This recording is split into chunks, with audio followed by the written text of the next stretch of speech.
Welcome, and thank you for purchasing Unix CBT featuring Solaris10. My name is Dean Davis, and I'll be your instructor for the duration of the course. We've got a lot to talk about, in fact, 65 hours worth of content to discuss and become familiar with Solaris10, or to become intimate with Solaris10 since we spent so much time on it. Solaris10 brings a plethora of new features to the table, including the fact that it's fully open. So it is open source now. You may download an open version of Solaris from opensolaris.org, or download the typical commercial version from Sun free of charge. Binary support, of course, only. Nonetheless, you may download binary support for x86, x64, as well as Spark.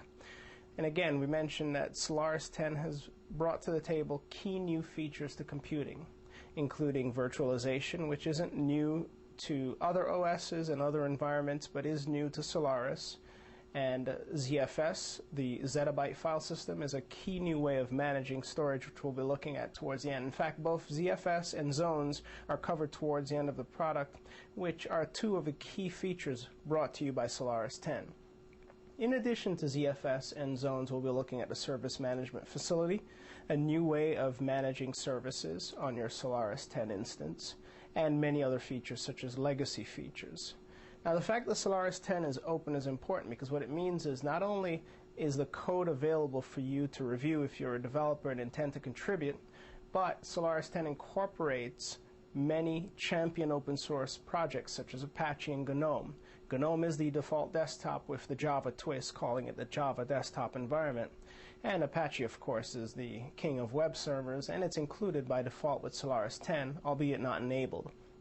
In fact, you'll find that both versions of Apache, both common versions, that is, because there are now 3 versions, 1.3 and 2.0 are included, and you may enable either one or both simultaneously.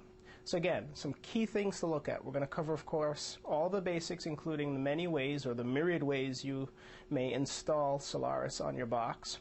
Then we're going to explore the desktop, cover the basics of Unix, including the Bourne and Bash shells, redirection, etc., all the basics that you need to know to get up to speed. And then we delve into more Solaris-specific matters such as package management, patch management, and then we move on into exploring zones, ZFS, and SMF and the other features that are new to Solaris10. So again, Solaris10 is a major release. It's been out on the market for about 2 years, but the 0606 release, which is currently the latest as of summer 2006, provides the new zettabyte file system, which is all the rave, and we need to cover it.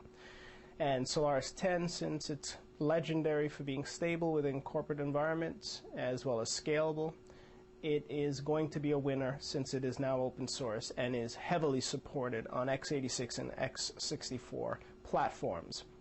So join us as we cover some of the key features included in Solaris10 on the x86 platform. Thank you.